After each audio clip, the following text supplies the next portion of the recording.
हर व्यक्ति के जीवन में अच्छा और बुरा समय आता है। अच्छे समय की तो चर्चा सब लोग करते हैं, लेकिन बुरे समय के बारे में प्राय सभी चर्चा करते हैं। अक्सर लोग कहते हैं कि मेरा समय बहुत खराब चल रहा है, समझ नहीं आ रहा कि क्या किया जाए, कैसे अपने बुरे समय को अच्छे समय में बदलूं। लेकिन सच तो ये है कि दो चीज़ें ऐसी हैं जिसे बुरे समय में करनी चाहिए। भगवान श्री कृष्ण ने गीता में बुरे समय के लिए क्या कहा है, आइए जानते हैं। एक बहुत ही गरीब किसान था। वह था तो बहुत गरीब, लेकिन मेहनती और खुश था। वह रोज सुबह उठकर मंदिर में जाकर केवल 10 मिनट भगवान के आगे हाथ जोड़कर प्रार्थना करता था। उस किसान की पत्नी भी हर रोज उसके साथ मंदिर जाती थी।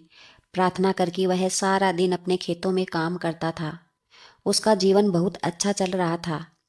अपनी मेहनत से वह कुछ ज़्यादा तो नहीं कमा पाता था, लेकिन फिर भी जितना भी कमाता था उसमें से कुछ पैसे लोगों की भलाई में लगा देता था। एक उस किसान के गांव में बीमारी फैल गई। किसान का इकलौता बेटा बीमार पड़ गया। किसान के गांव में इस बीमारी के इलाज के लिए कोई अच्छा डॉक्टर नहीं था। पास के शहर में उस बालक को ले जाया गया। शहर के इस अस्पताल का इलाज बहुत ही महंगा था। उस बेचारे किसान के लिए अस्पताल और डॉक्टरों का खर्चा आदि दे पाना बहुत ही मुश्किल था। किसान दिन प्रतिदिन हिम्मत हारता जा रहा था। एक दिन अस्पताल में बैठे बैठे वह इतना हताश हो गया था कि वो जोर जोर से रोने लगा।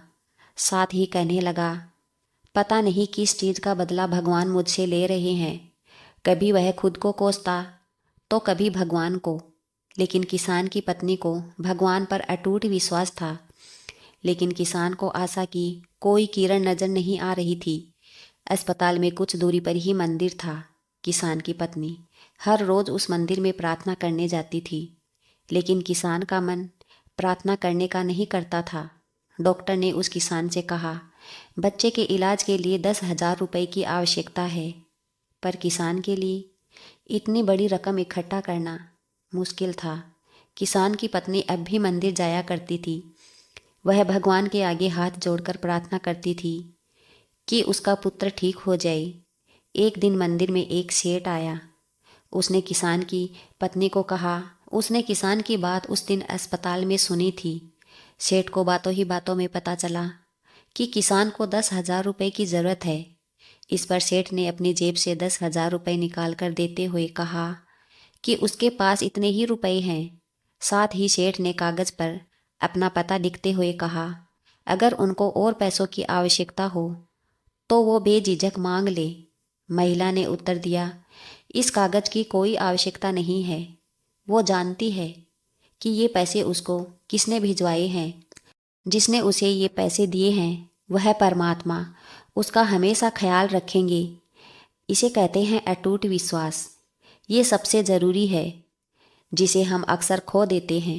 भगवान श्री कृष्ण गीता के 9वें अध्याय के 22वें श्लोक में कहा है कि जो मनुष्य मेरे पर मन लगाता है, मेरा ध्यान करता है, मैं उनको वो प्रदान करता हूँ जो उनके पास नहीं है। साथ ही जो उनके पास है, मैं उनकी रक्षा भी करता हूँ। इसलिए यह बहुत ज़रूरी है कि हम अपने बुरे वक्त में परमात्मा पर भरोसा रखें।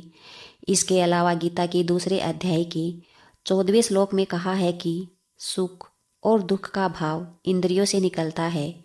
ये मौसम के समान है, यानी ये सुख और दुख दोनों ही हमेशा नहीं रहेंगे। इसलिए हमें सुख और दुख का समान भाव से सामना करना चाहिए। जय श्री कृष्णा।